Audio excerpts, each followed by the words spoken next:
С обращение към всички, които искате да дойдете в Европа. От много години съм в Европа. Ще ви покажа.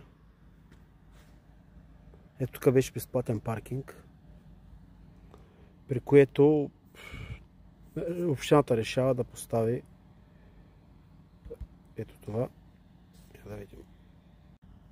Решава да постави ето това,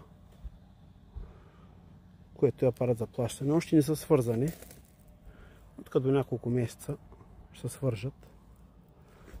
Това е индустриална зона. И ако искате да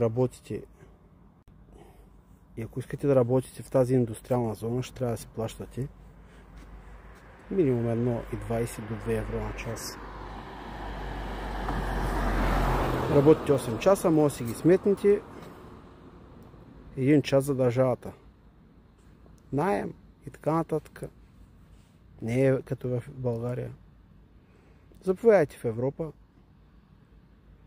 Бъдете щастливи. Това е най-важното. Независимо къде сте. Живот и успех!